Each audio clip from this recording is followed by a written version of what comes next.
שנה שעברה הכנסתי אותם לכיתה א' עם חששות גדולים, שאולי בית ספר קטן זה לא מספיק.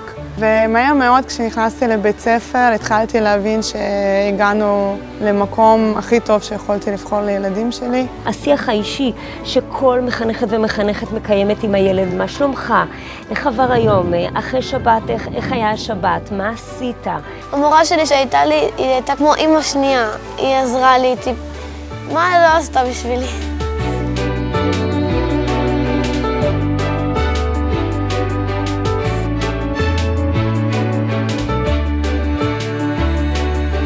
תמיד אנחנו מרגישים כאן הכי רלוונטיים, הכי עדכניים, הכי אותנטיים. יש לנו את קהילת בית האבות שצמוד אלינו, והילדים יוצאים לשם לעשות להם טקסים ולחגוג איתם את החגים, ותמיד תמיד תמיד זה מרגש לראות את זה.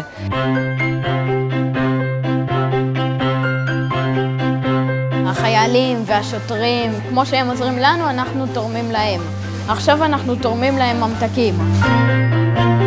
מאוד חשוב לחנך את הילדים, את הכבוד לזולת, את השיתוף פעולה, עזרה אחד לשני. זה דברים שמאוד מעודדים אותם בבית ספר, וזה כיף גדול שאתה יודע שמה שאתה מחנך את הילד שלך בבית, מחזקים את זה גם בבית ספר.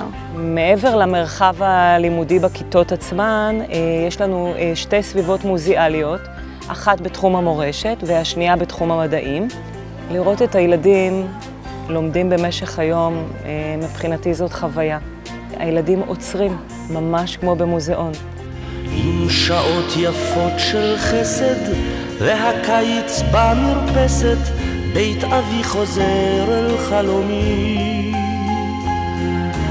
עם שעות יפות של חסד. אחרי שעות הלימודים יש צהרונית, אחרי שהצהרונית נגמרת יש פה מועדונית שילדים שצריכים עזרה עוזרים להם פה עם שיעורי בית, נותנים להם ארוחות חמות. הייתי מאוד מרוצה מהמורות, גם גיא היה מאוד מרוצה ומאוד אהב את הספר הזה. לפני כמה ימים הוא בא לבקר בבית הספר. הוא אמר לי, סבתא, אני התגעגעתי לשם והיה לי זמן ונכנסתי לשם לבקר אותם.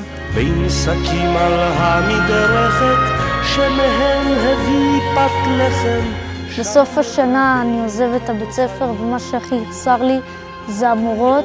אני לא אשכח את המורות שהיו לי.